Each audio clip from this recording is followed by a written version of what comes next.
In this video, I'm going to be discussing what not even people with the highest rank in the world fully understand. I'm top 50 in North America almost every single act, and I'm able to maintain this rank without even trying. I even got it on my alt account. One enemy remaining. Elbow coming up. Spike down B. Yo, B!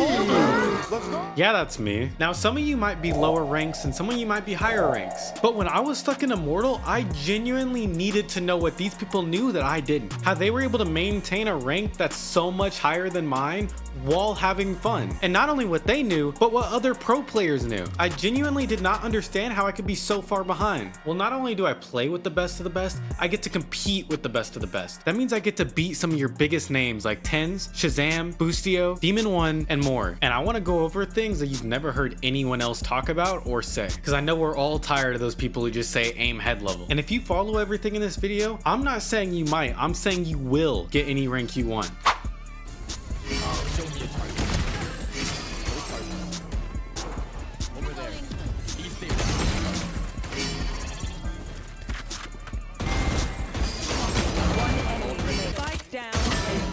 All the clips in the background are me, and I'm able to do anything I want against the best players in the world. And I'm gonna be straight honest, most of you will not be able to do this. Most of you will never be able to do this. But if you wanted to, and you wanted to actually improve, you need to understand that you want it. Ranking up is not just about the rank, it's about improving. And I'm gonna be mentioning this topic later, but you should not be scared of improving. The same way some of you are scared of queuing your ranked matches and you're scared to play against certain players, you should care more about being able to compete. If you truly want it, you shouldn't be scared and you should be expecting it in the future. I recently made a public Discord, and if you want to join it, the link's in the description. But people ask me all the time in my Discord what they're supposed to do about smurfing. And one thing I never tell them, but I low-key be thinking it in the back of my head, is you shouldn't care about the smurfs in your lobbies. You should want to be better than them. Every single time I want to make up a lousy excuse, I have to think in the back of my head that, let's be realistic. Would Tens be stuck here? Would Shazam be stuck here? Would Demon One be stuck here? They wouldn't be. If there's no such thing as a smurf playing against Demon One. When I was stuck in Diamond or I was stuck in Immortal, I wanted to be the best. I didn't want to be good. I didn't want to be above average, I wanted to be the best. And just like you, I used to watch videos, wondering if there was something I didn't know that these people knew. And if I'm being honest, I was not as fortunate as y'all to have someone like me who's about to explain things in a way and give this much information. And if I was you, I'd pay attention to every single detail and every single thing I'm about to be listing in this video. Please subscribe. Almost every single day I have people asking me how they should improve. Sometimes it's aim, sometimes it's game sense, sometimes it's just their equipment. And a lot of these people ask me if they should be watching pro players to learn how to do this. And although I feel like this is good sometimes, I don't feel like it's realistic. People like me and you would have had to deal with a lot more than someone like Tens in his current situation. For example, I had someone asking me in my stream, because I stream daily at Twitch, and they were genuinely asking me what they're supposed to do about their temper and what happens when their teammates throw. And think of it this way, did the best of the best really have someone to watch? They might have had people to learn the basics from, but to get better and better, you have to improve on your own. Being completely honest, no one is throwing Tens' games because he's already Tens. He's already been the best. Everyone loves Tens. You have to worry about individual skill and performance. This includes winning, but not just the rank. If you want to know small things that I changed about my gameplay to make me better, I'll list them. One, I only care about queuing ranked. There's no other game modes, there's not swift play, there's not unrated, it's solely ranked. If you sit there and you get stressed out when queuing ranked games, that's because you're so used to swift play and you're treating ranked like a special game mode. Ranked should not be a special game mode. You should queue ranked and have fun playing ranked. Playing ranked consistently or playing in a competitive environment allows there to be consistency within your playstyle. Some stuff that works in ranked, and it will always work in ranked, will not work in a swift play. People in swift play are random. People in swift play will not make you adapt or think in a certain way in certain situations. Swift play is too lenient on certain spots and also too punishing in other spots. When I have people asking me for help on how to grow game sense, I need them to understand that I didn't sit here and get better at the game by playing swift play and having fun. I consistently put myself in a competitive environment so that way I can think like other people who also want to compete. If you truly want to improve, it's not about having fun, and it's about playing to be better and better. You should constantly be looking to improve your equipment and be learning to make yourself better. And yes, just playing a few swift plays can reduce your movement and your ability to comprehend what's happening around you. I'm able to just guess what other people are doing without even thinking because I've been through situations so many times. And sometimes when stuff goes wrong in the middle of rounds, I like to use my NVIDIA software, which is my graphics card, and it comes with a program that allows me to clip the past minute and a half, and I'll re-VOD review it mid-game game. You don't need to review an entire game. You don't need to have a session to sit down and watch what happened and see everything that you could have done better in the middle of the game. Just using something as small as a clipping software, when you lose a round and you're confused why you lost it, you can just watch it yourself.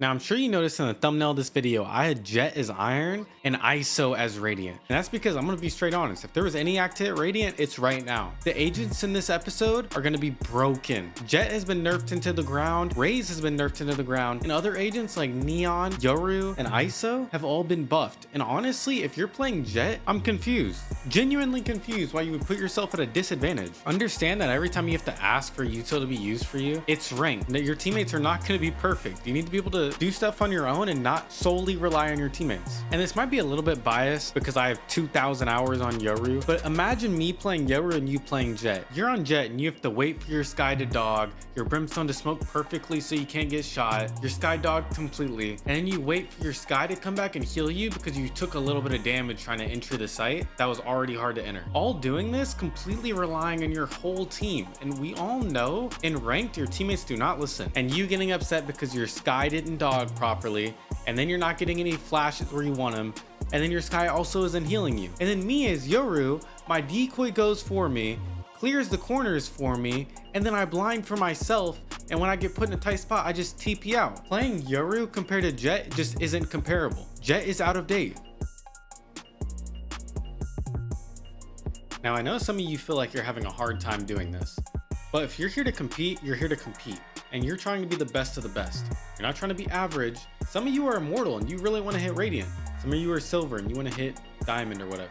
But I want you to understand that aiming is not everything. And I'm going to be able to split this into multiple parts because I'm going to explain it in ways that'll help you understand why it's not everything. These are the average senses on 400 DPI, 800 DPI, and 1600 DPI. Honestly, if you're not on one of these DPIs or you don't understand or know what your DPI is, you need to do more research and fix it. There are people out here playing days on end. There are people out here playing hours every single day, spending thousands of dollars on their setup, and you're over here not knowing what your DPI is on your $20 mouse, and you should probably fix it if you're trying to compete. I personally have been using the G Pro Superlight for so long, and I've had so many issues with it, and I recently switched to the Viper Pro, and I'm happy I did so because I saw so many other professional players using it, and all the issues I was having with the G Pro Superlight just vanished away. Being able to look at other people's setups and seeing maybe if someone else has a better setup than you, or if they have some better equipment than you have, and maybe that could help you along the way, is important. I always hated it when people said sense is personal, because my sense happened to be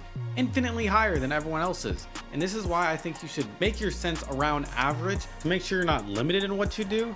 But of course, it's personal in the sense that it's not too high and it's not too low. Spike down A. Over there. Now, I promise you at the beginning of this video, I'm not going to be going over things that other people mention. Everyone's going to be saying aim head level. What I'm going to explain in the middle of this video is that not only should you be aiming head level, you should be aiming neck level. Something I'm about to be showing in this clip, and any professional player will agree with me on this. Aiming too high is a bad thing, especially whenever your crosshair placement can be thrown off and you won't be able to shoot people just because of how far away they are.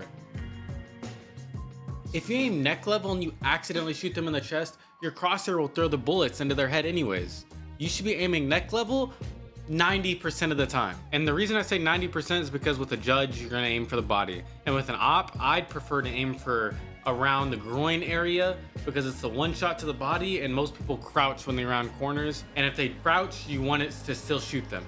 Also, this is another thing people don't talk about. You should aim your crosshair about an inch away from the corner. Notice that when this person swung me, I had to flick my crosshair to the left because I was not ready for them. Now, the video in the back might be a little bit of an exaggeration, but it still proves my point nonetheless.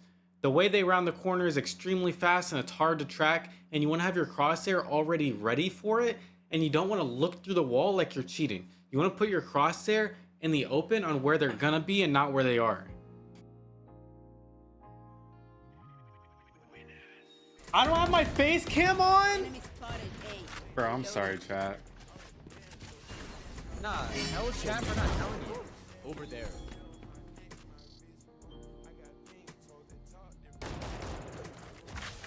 Now, most of you would get put in this situation and be completely confused on what to do because you don't play ranked enough and you're not in a competitive environment enough to know where to position yourself. But this topic's going to be over angle isolation.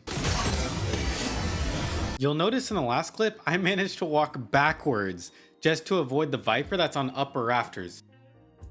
Being able to isolate your fight and make sure that you're not exposed to too many angles is key to ranking up. You need to understand how to clear things without exposing yourself to more than one angle at a time, like you see in this video. You can hug walls, so that way you only clear one angle at a time and then clear the other on its own. You never just want to get shot in the back. And understanding that some sites, whenever you push them, you're exposed to so many different angles like I'm showing in this video. There's at least 8 different spots I can get shot from, but sometimes you're forced to be in these positions and you just got to use as much util as you can to get out of them as fast as possible.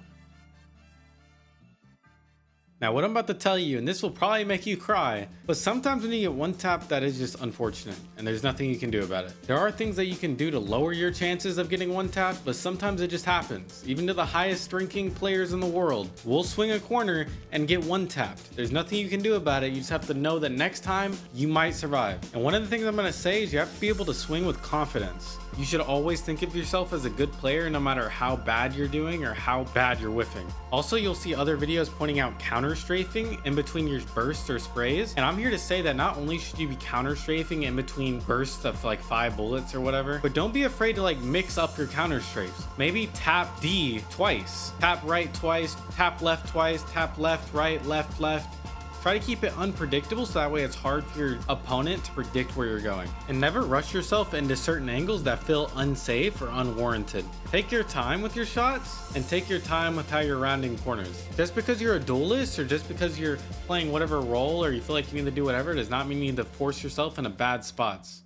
This will be the end of the video, and this will also be my last time ever doing something like this. These kind of videos are insanely draining and take insanely long for me to edit. If I do make another tip video, it'll be about a specific topic and it will not be this long. And I mean this with all sincerity and everything in my heart. If you want a video about a specific topic, comment on it. I will go over it in great detail. So over detailed that you could not comprehend it. I don't know. But like, please like this video. This actually took me so long to edit. It was not funny. I'm sorry if some of these topics you feel like I've gone over before or you feel like you knew about them already, and if whatever, you didn't like my voice, but I'm trying my best, and this really took me a long time to edit. If you don't like it, you don't like it. I tried my best. I hope you all have an amazing night. I do stream daily if you do want to check it out, but that's it for me. Adios.